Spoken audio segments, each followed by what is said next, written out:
Je vous emmène aujourd'hui à la Chartreuse de Douai. La tour carrée que vous voyez devant, en briques, a été construite par Jean de Montmorency en 1608. Et là, la petite tour ronde et le vieux bâtiment, c'est l'hôtel d'Abancourt de 559. Puis là, dans la cour, les ifs bien taillés, la chapelle 1722 et là, le logis du prieur 1690. Donc voilà, chaque époque a agrandi, transformé selon l'usage de cet endroit. Maintenant, euh, c'est un musée depuis 1951. C'est le musée de la ville de Douai. Voilà les trésors à l'intérieur, une vierge italienne de la Renaissance. Et là, c'est le cloître de 1663 dans lequel il y a les gisants. Certains viennent d'autres abbayes voisines qui ont été démolies au cours des guerres ou de la Révolution, l'abbaye de Marchienne ou de d'Auchin.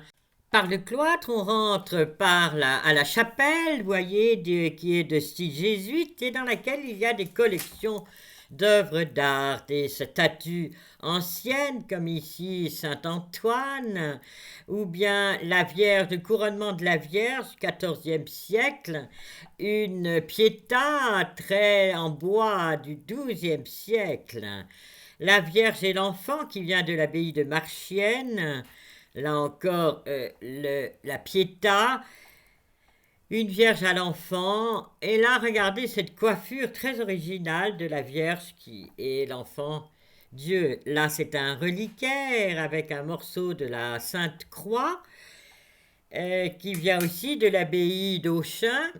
Un autre reliquaire avec des émaux de Limoges qui représentent la vie de Saint Bruno, les calices, ciboires, la crosse d'un évêque, vraiment un nombre de trésors tout à fait incroyable.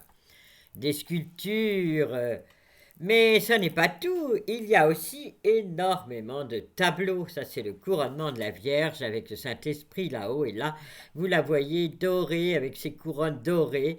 Ça a été peint, là c'est la flagellation, toujours en bois doré. La reine Marie de Bourgogne, un crucifix en ivoire, toujours avec des reliquaires, des vases sacrés, puis des assiettes avec des sujets religieux. La crucifixion, c'est italien du XVe siècle.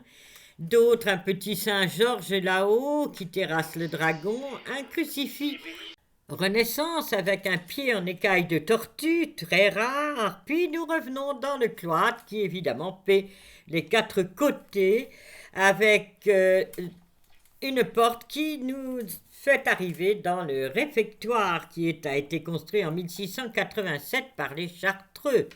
Voilà des tableaux extraordinaires qui sont présentés là, des primitifs flamands, avec ici le Christ, le baptême du Christ. Vous voyez les abattants du triptyque qui sont grisailles en gris, d'autres statues, Pietà du XIVe siècle, puis ici le couronnement de la Vierge, et là tout derrière, c'est le célèbre triptyque qui vient de l'abbaye de Marchienne qui a été peint par Jean Bellegambe qui était natif de Roubaix. Un trésor. Voilà d'autres parties de ce trésor. Passons maintenant dans les bâtiments du prieur construit en 1690 pour le prieur des Chartreux. Voilà un bureau en chêne du XVIIe siècle, de l'époque de la construction très probablement. Et là, le portrait en pied de Louis XIV, peint par Lebrun. Il est majestueux. Ça n'est pas tout, l'école italienne est bien représentée, la peinture aussi du XIXe siècle. Il y a vraiment des tableaux de beaucoup de collections différentes qui ont été rassemblées dans cette partie. Euh, Ici, c'est Napoléon III sur son lit de mort. C'est très rare, j'avais jamais vu ce tableau. Là, c'est Jean de Montmorency, donc celui qui a agrandi toute cette partie du château. Là, un cabinet de curiosité avec des boulets de canon trouvés sur les champs de bataille, un magnifique cabinet en acajou et nacre, Et puis, tout autour, des tableaux du 18e, 19e siècle, avec certains tableaux, comme celui de Greuze, l'enfant à la colombe, qui est tout à fait charmant. Dans une autre pièce, la maquette de la Chartreuse à l'époque de la Révolution française. Le bâtiment avec la petite tour ronde, c'est l'hôtel d'Abancourt. La tour carrée, c'est l'agrandissement de Jean de Montmorency. Puis la maison du prieur en 1690 et la chapelle en 1700.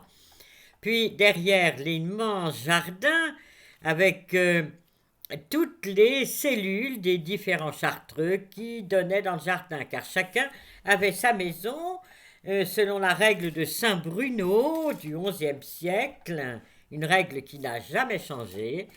Les moines étaient dans leur maison, dans leur petite cellule pendant toute leur vie. Ils sortaient pour se retrouver aux vêpres et aux matines, et les jours de grande fête, ils avaient le droit de dire quelques mots à leurs voisins.